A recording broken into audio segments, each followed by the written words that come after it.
Are you seeing it up there? Oh yeah, this is a dumpster fire. Thank you for having me. All of you are here for a reason. You may be here because you're worried about what's going on in your children's schools. Maybe you're a teacher being asked to do or teach things that make you uncomfortable. Is anyone here because you caught a teacher lying to you or deceiving you about what's going on in your children's classrooms? That was my breaking point. Or you may be here because you think we're a bunch of fanatics and you want to see for yourself. In any case, wherever you're here, I'm glad you're interested in this topic. I don't get to Boston as often as I like, but I did go to college here, or rather in Cambridge, when I entered Harvard as an English major way back in 1983 from a public school in New Jersey. Tom's River? Anybody? Anybody? Really? Yeah. Where are you from? Played my first football game at Tom's River. Well done, well done. I was, and where I was only ever assigned one book more than once during my time there, I brought a copy with me. For some reason, I was assigned the Communist Manifesto 6 times when I was an undergraduate at Harvard. The first time I was assigned the Communist Manifesto, I thought, oh, well, isn't that sophisticated? Look at me, I'm going to read the Communist Manifesto. The second time I was assigned the Communist Manifesto, I thought, ha, the joke's on you, I already read it, and I don't have to buy it again. The third time I was assigned the Communist Manifesto, I thought, are you kidding me? What's going on here? And the fourth, fifth, and sixth times it was assigned to me, I thought, who is overseeing my education, and why is there this ridiculous over-inclusion of this one book? There's a reason why back then, I guess, it was called Moscow on the Charles. I don't know what it is. It's still called that? What do they call it now? You can tell me. It's okay. All right. Well, we need to come up with a term maybe before this event is over. Harvard's been in the news again lately for a very interesting reason. Apparently, they just elected an atheist as the president of chaplains, which is a very interesting use of the word chaplain, and a puzzling choice for a school that was founded due to the dread of leaving an illiterate ministry to the churches. The unanimous part of the vote interests me, and I was very intrigued to hear other speakers today talking about this unanimity, this idea of consensus. And that happened separately. We did not convene or achieve a consensus on that, but maybe it's happening organically. Not one person thought that perhaps that wasn't the best choice for the chaplain of Harvard University. No one? Or were potential dissenters merely cowed into silence, another increasingly familiar phenomenon in our educational institutions and in our society? A recent survey by FIRE, where I work, and you can see our booth outside, now shows that up to 80% of college students report self-censoring. And incidentally, when I describe what we do at FIRE, in the simplest terms, I like to say, we defend your right to disagree. We defend your right to dissent. I brought another book from my Harvard days. This one was signed by the late, great, oh, there's FIRE, incidentally. We're in Philadelphia, is our main base, and there's our crew. I brought another book, which is the hymnal that was given to me by the late, great Peter J. Gomes, and he signed it for me. He was the minister of the Memorial Church when I was a student there, and I served as an usher. And in my book, Undoctrinate, which is going to be outside available free, paid for everyone when you leave after this session, I talk about the philosophical, pedagogical, emotional, ethical, developmental, democratic, and legal reasons why school indoctrination is a really bad idea. But one area I didn't go into is the spiritual, and I'm no theologian, but apparently neither is the current president of chaplains at Harvard. So I'm going to touch on this. Briefly, when I talk about ways that parents can supplement the thin gruel that is being served up in their children's classrooms and the dispiriting, discouraging, disempowering effects that this has on young people. And as I was writing this and I saw the word thin gruel, I was reminded that old Little Rascals stunt where they passed around the mush and they said, don't drink the milk, it's spoiled. Anybody remember this? Anyone old enough to remember, don't drink the milk, it's spoiled? The very apt metaphor for what's going on in our classrooms. Don't drink the milk, it's spoiled. I'm growing worried as a trained school counselor that we're liable to see self-harm among students who are being told that their very existence is inherently problematic. What kind of messaging is that to give to any young person? What I did, when I did my counseling training, we talked about internalized messaging such as, don't be loud, don't be too aggressive, or don't draw attention to yourself. But the most dreadful, damaging message of all that is usually communicated silently is, don't be. Don't be.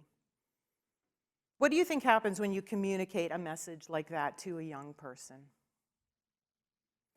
I want to say some more about unanimity and consensus. There's a trend on college campuses and in other workplaces of demanding consensus and rejecting those who express disagreement as being uncollegial.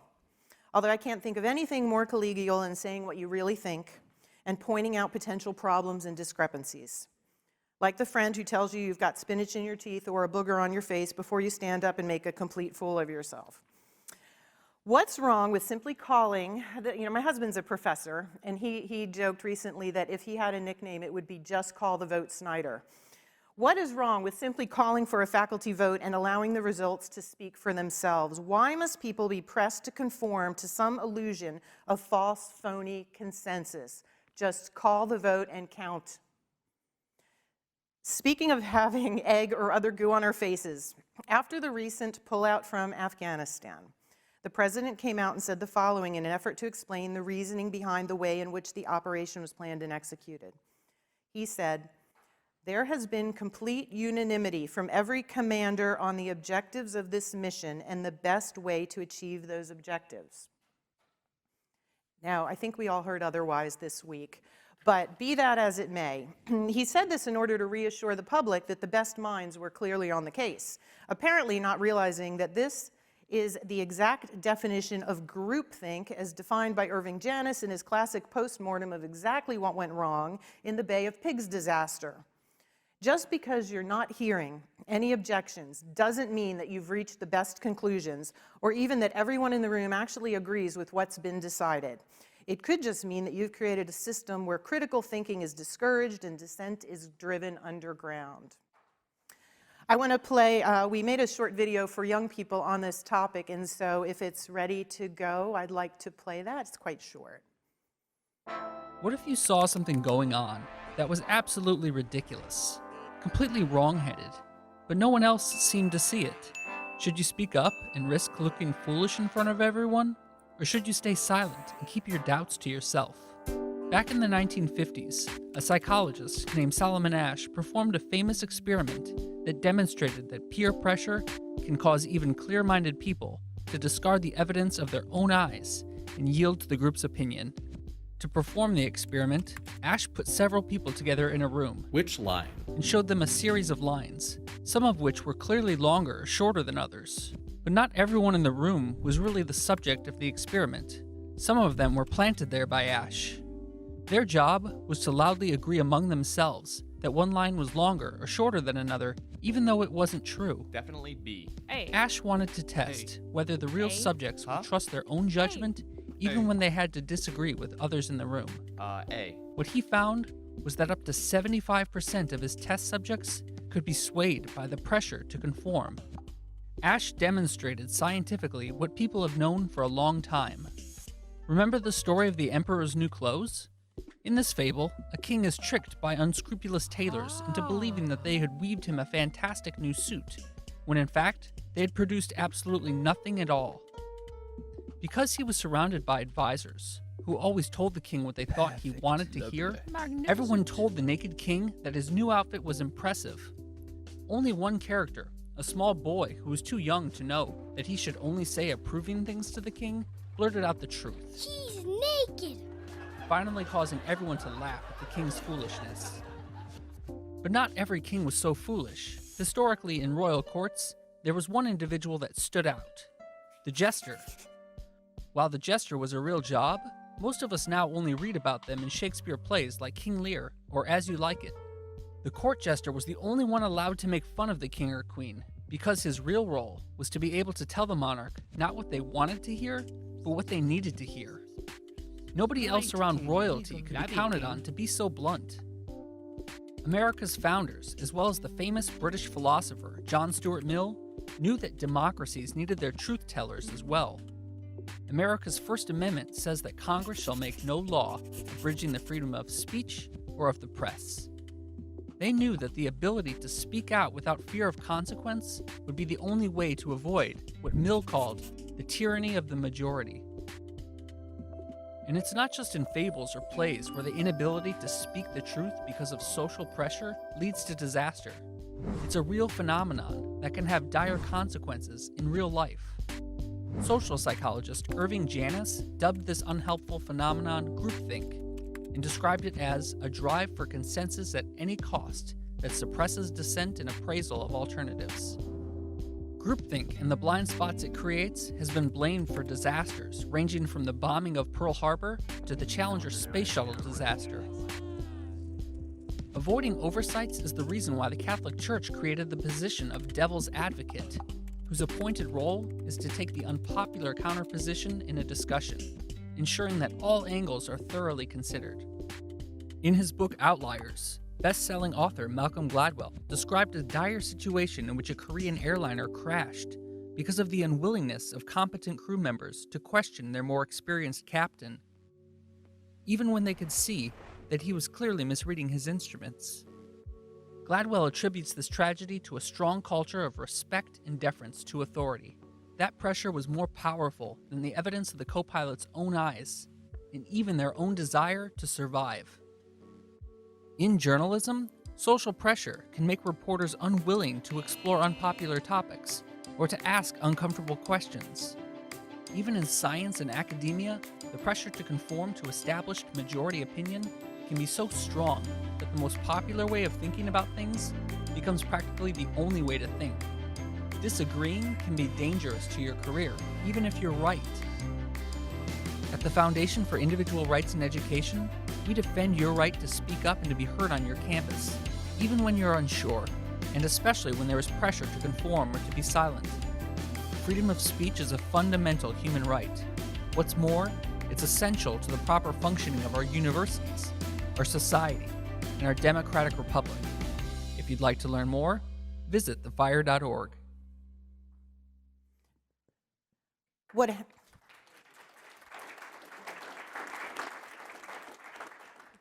Yeah, that was fun to make.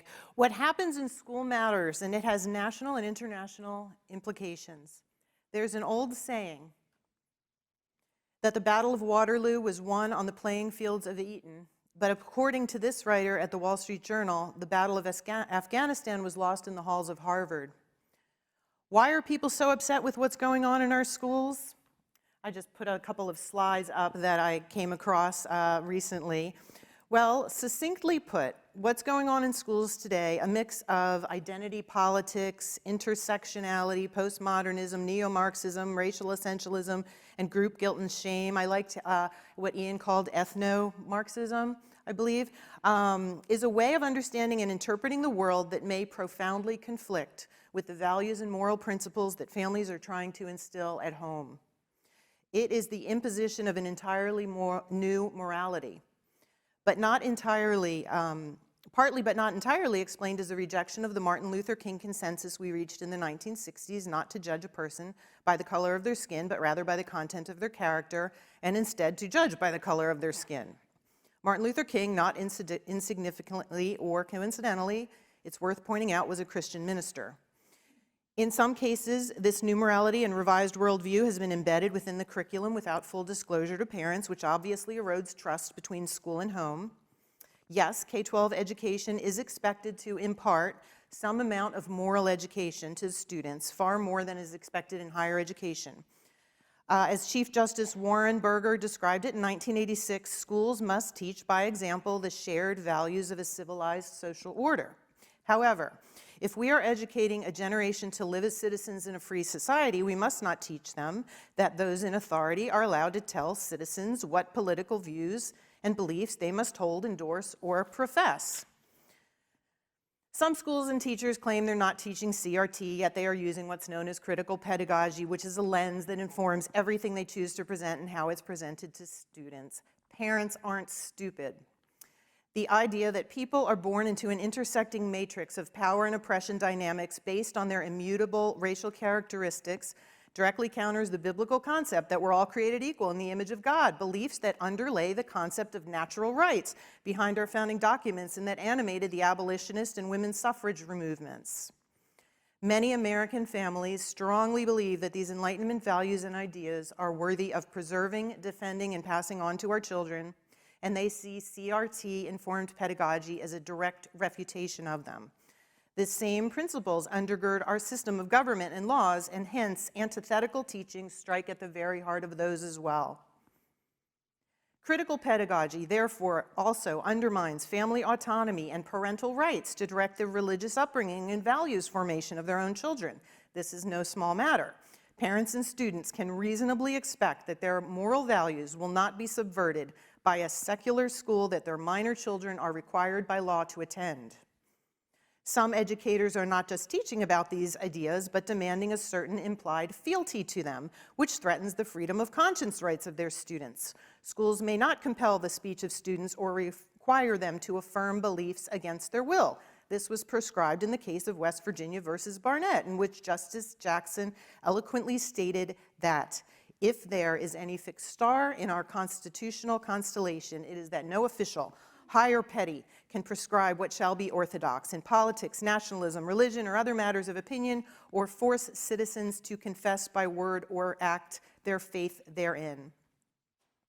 Parents and some concerned teachers are also objecting to classroom activities that involve shaming or labeling children based on their skin color and classroom exercises where students are required to sort themselves into categories of oppressor or oppressed. Some of this veers close to what could be considered unlicensed therapy, and we've seen cases of real harm caused by such practices, as in the Boston public school system using unregulated outside consultants. Many families don't want their children to be trained in mentally approaching everything and everyone by looking first at the skin colors involved. They don't consider this healthy or desirable, it violates their worldview and personal ethics, and this is not how they're raising their children. They think that it is disruptive to classroom and societal harmony and proper friendship formation across racial lines.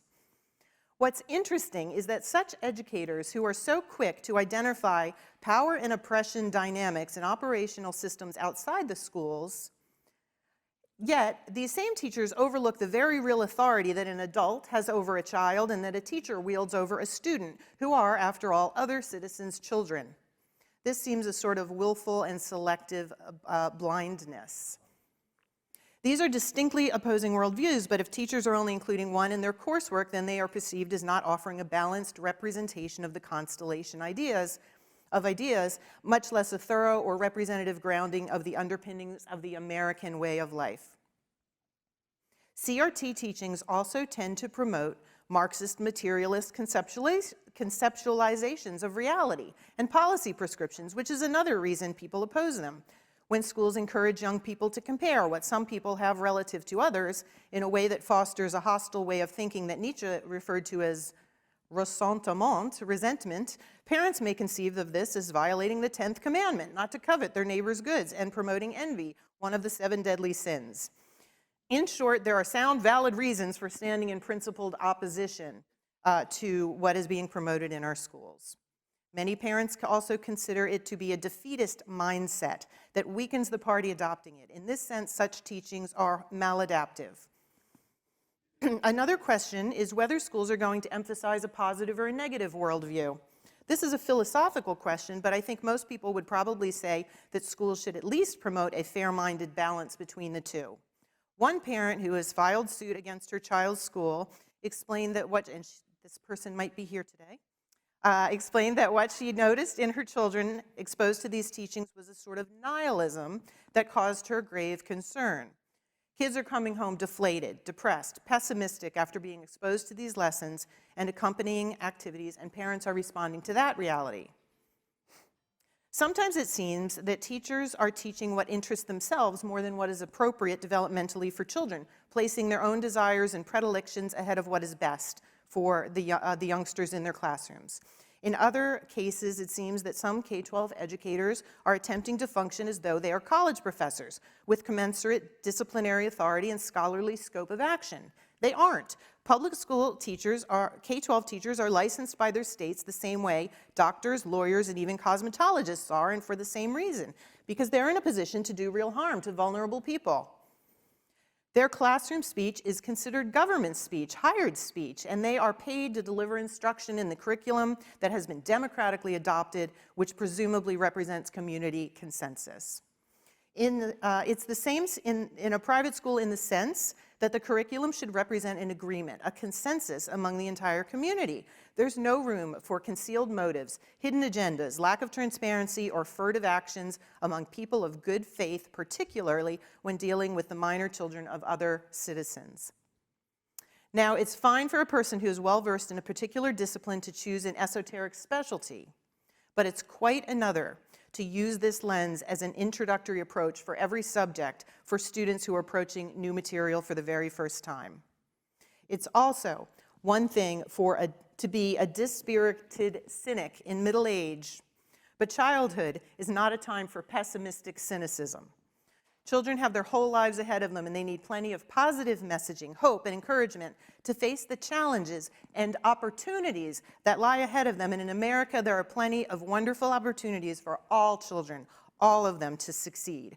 Girls, too, I should know. I attended what was basically a man's college, and they didn't even have proper bathrooms for us built yet, and I was excluded from most of the exclusive clubs, houses, and organizations, either because I was from a public school or because I wasn't male. We all face adversity in life, and overcoming it is one of life's greatest satisfactions. But in order to do so, you can't have your spirit broken at the outset by being told that the system is hopelessly stacked against you.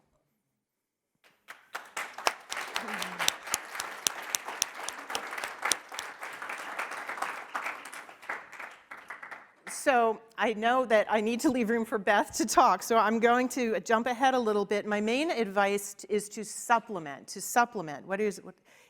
What's going on in your children's education. I know that not everyone is in a position to just yank their child out of the school where they're going, and you might not be able to affect the change that you want.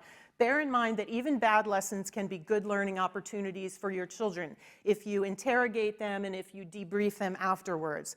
I want to share some supplementary materials that I've prepared for you. We have many at Fire that are free to download, and if you stop at our table right outside the door, you can access those. And these are just some pictures of some of what we have. And I very briefly want to run through the handouts that are on your tables. And I called that How to Raise an Optimistic American. And what I did was look at all of the different categories of American organizational life and culture that I think are being attacked, and I'm trying to provide you with the counter messaging, or at least the supplemental other side of the argument. And this is something I'm hoping we can crowdsource, because this is just my best ideas. And at the end, if you look, you'll see there is contact information, and I would love to hear your suggestions. But quickly, our political system. It's a constitutional republic with transparent elections, confidential voting, majority rule, and consent of the governed. And I provide you with supplemental readings to explain that to your kids. Our economic system, free markets, voluntary exchange, competition, backed up with protection of property rights, individual property rights. Skip that. Our culture, Enlightenment individual, built on the foundation of Judeo-Christian values. And for those of you who don't know, in Harvard's logo, the third book traditionally was always turned upside down to represent revealed knowledge, what is not what comes from on high. And somewhere they flipped it over, but that's an interesting story in itself. Our legal system is individual justice with the presumption of innocence, due process, and rules of evidence built on the English common law tradition. They're arguing for collective justice and blood guilt and tribal guilt. Our method of advancement is the Protestant work ethic and meritocracy, which is, according to Jason Riley, and I wholeheartedly agree, worth defending.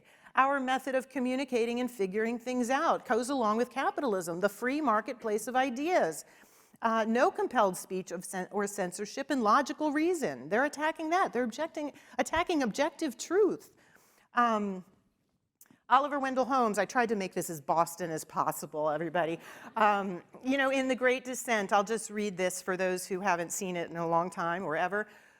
Persecution for the expression of opinions seems to me perfectly logical. If you have no doubt of your premises or your power and want a certain result with all your heart, you naturally express your wishes in law and sweep away all opposition. But when men have realized that time has upset many fighting faiths, they may come to believe even more than they believe the very foundations of their own conduct, that the ultimate good desired is better reached by free trade in ideas, that the best test of truth is the power of the thought to get itself accepted in the competition of the marketplace, and that truth is the only ground upon which their wishes safely can be carried out. And I think this is the last one. Our mode of interacting with each other traditionally has been equality. Live and let live. Agree to disagree, and you're free to disagree with the right to petition and peaceably assemble. Oh, one more. Outlook on life. Self-reliance. That's Emerson, right? Boston again. American spirit, progress, optimism, the American dream, the pursuit of happiness, resistance to authoritarianism, defiance, healthy defiance, and assertion of our rights. It's a free country. I also recommend that you look at what homeschoolers are pulling from. We've been doing a lot of homeschooling conferences at FIRE, and there's some wonderful resources at these that could easily supplement whether you're homeschooling or not. You could buy them for your public school or private school child.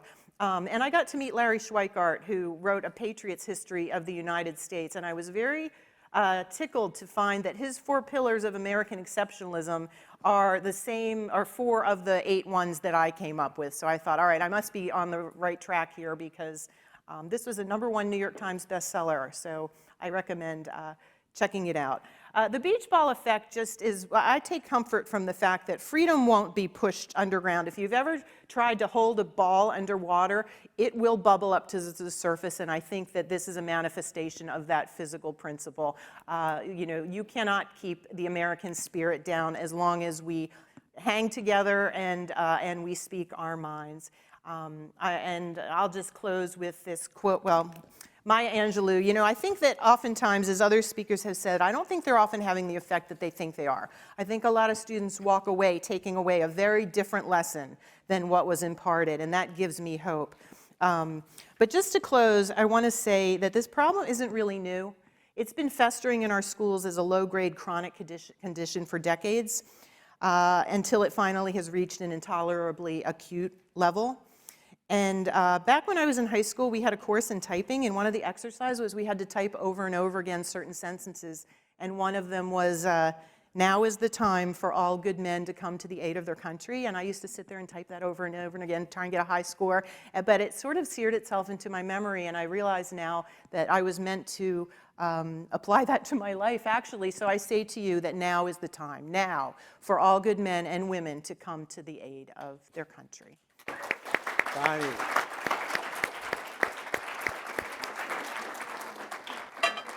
Sorry, I took some.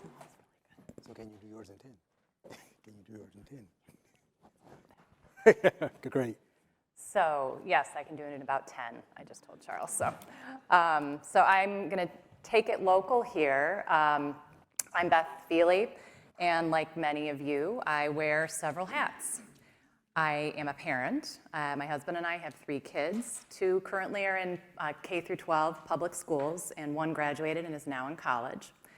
I also work. I am a senior advisor at the Woodson Center for its 1776 Unites project.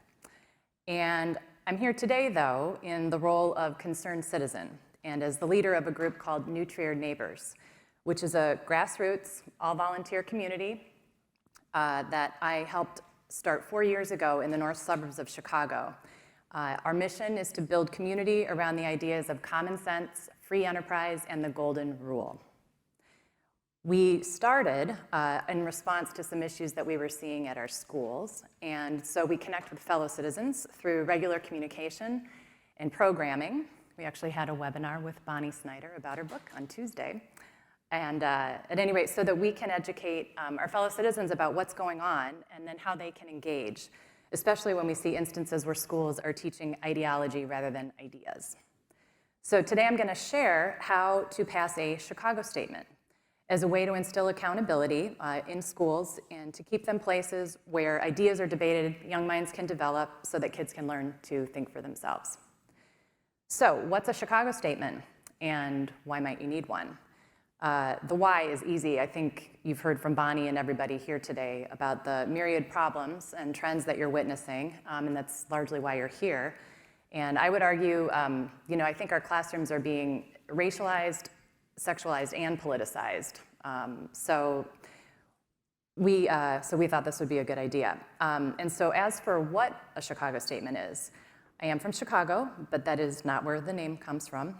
The Chicago Statement refers to the University of Chicago's 2014 Chicago Principles Statement, which they issued to advocate the ideas of free speech and robust debate on campus. The statement was also promoted through a campaign by FIRE to be adopted across colleges across the country, and I believe almost 100 have done so.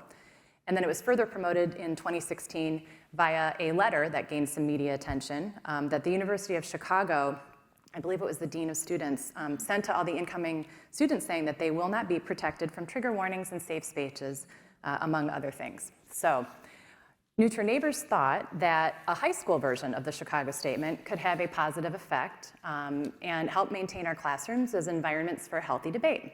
And of ideas rather than being captive audiences for one-sided political groupthink. So before I explain how we did that, I'd like to set the stage for how Nutria neighbors became involved in this movement to address these trends in K-12 education. So in my case, about 5 years ago, I was at my kids' high school, which is called Nutria. That's the township that we live in. And then that is also, we're Nutria neighbors after Nutria Township, not just because we go after the school. So they put on a program called Seminar Day, the Struggle for Racial Civil Rights. It was a full day of school, and instead of regular classes, it featured dozens of workshops that taught very largely biased, far left views on race through courses and concepts, such as developing a positive, accountable white activism for racial civil rights. What is radical solidarity and what does it demand of us in pursuit of social justice? Understanding implicit bias. Western bias in science. 21st century voter suppression. A People's History of Chicago, offered in the tradition of Howard Zinn. And that literally was in this is all from the materials about, and they're still posted online. So they weren't hiding anything. And this is just a selection. They had courses on courageous conversations where students would develop a deeper understanding of culturally relevant pedagogy, there are those terms again, and how it empowers students to become leaders for racial equity.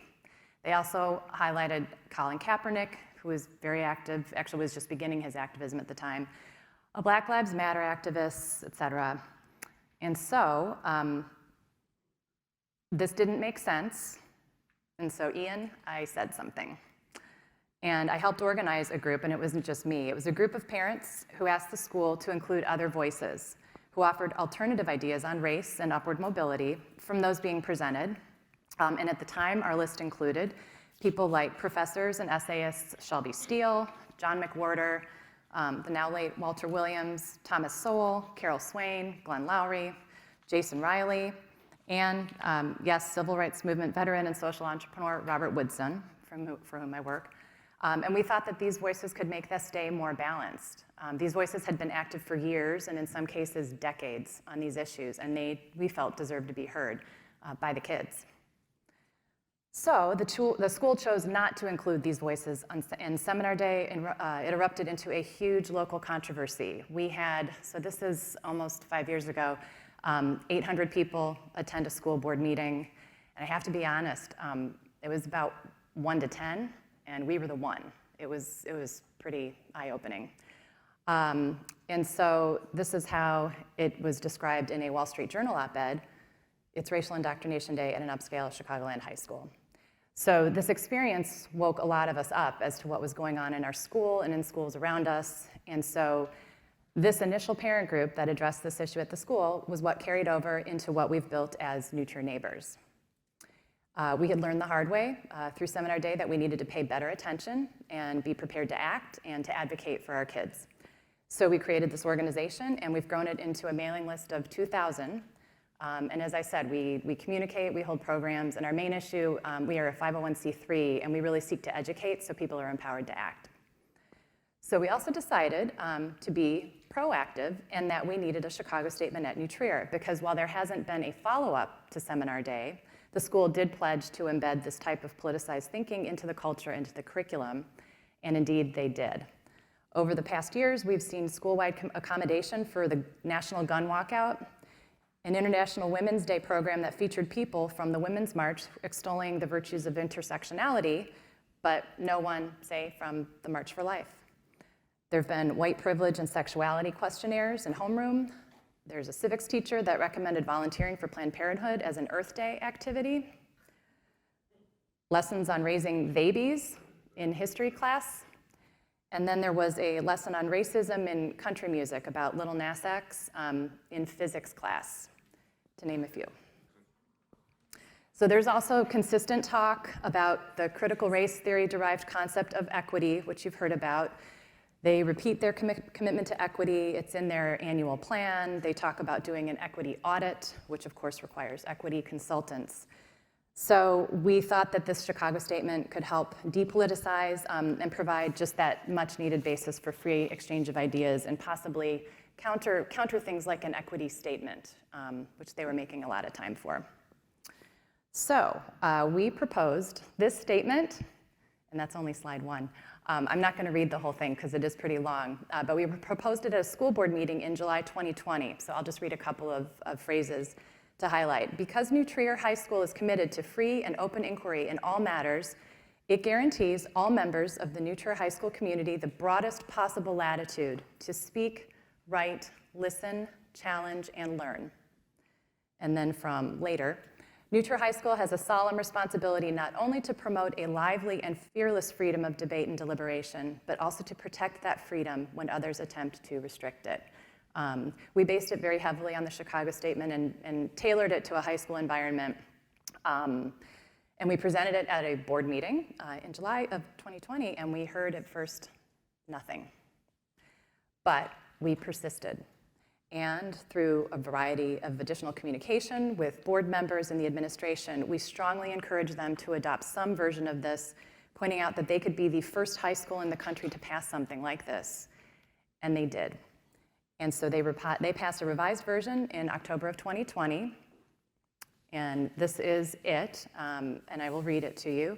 Nutria Township High School believes that a fundamental aspect of our mission is to develop critical thinkers who can navigate a complex world through civil discourse, respectful inquiry, engaged listening, and open consideration of multiple perspectives.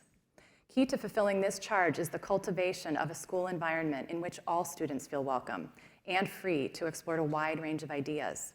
Our firm commitment to this principle reflects not only Nutria's obligation to prepare our students for their future, but our belief that the open exchange of ideas lies at the core of a democratic society in which individuals are accountable for their actions and treat one another with dignity, compassion, and respect.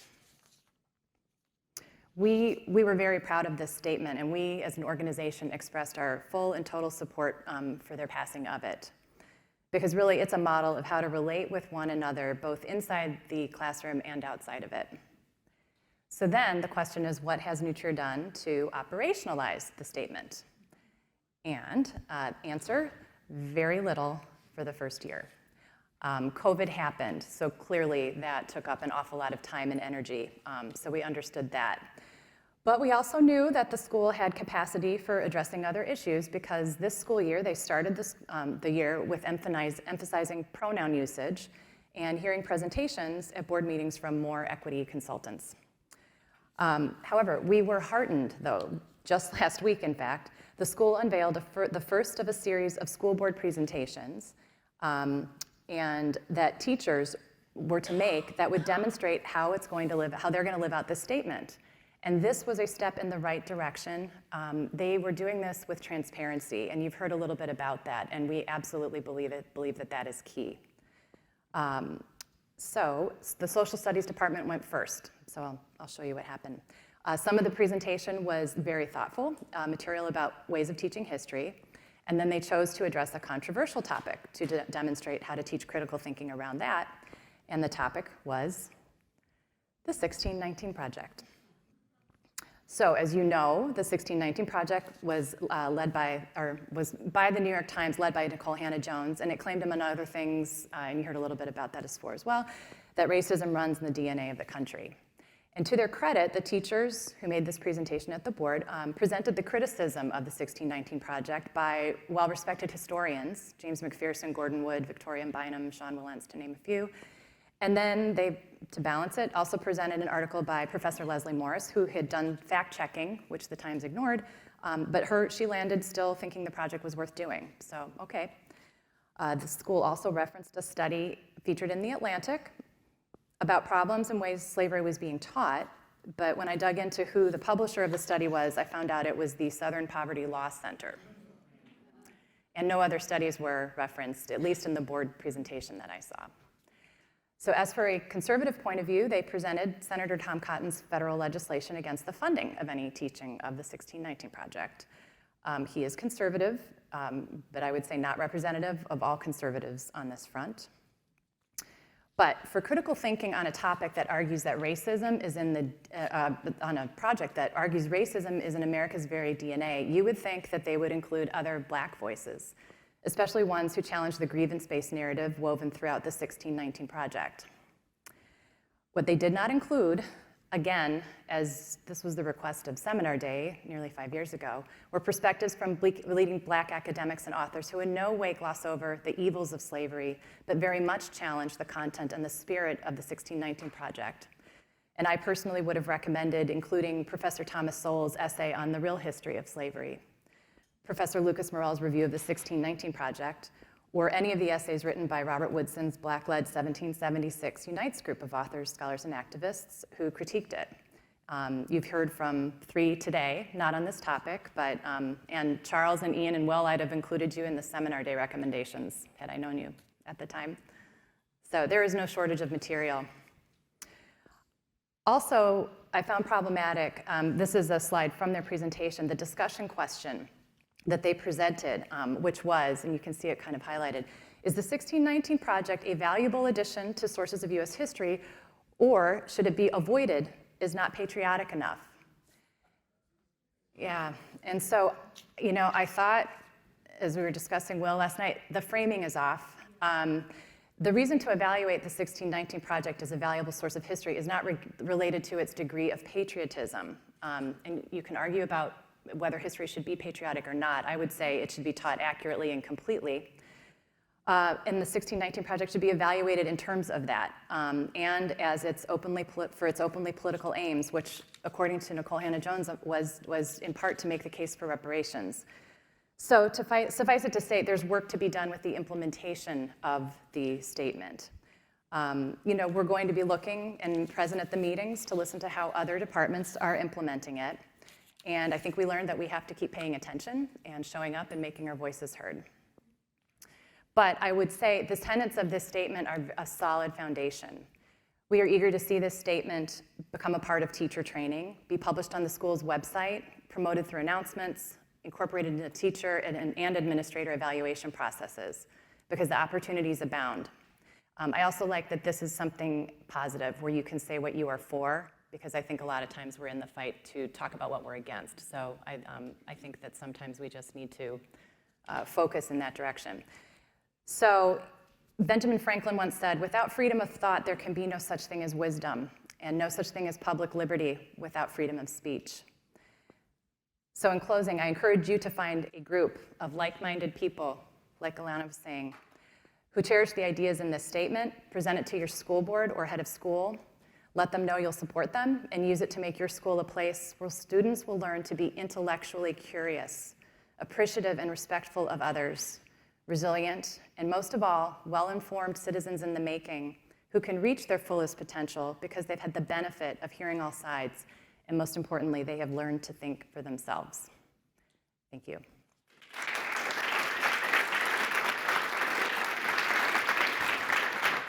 Oh,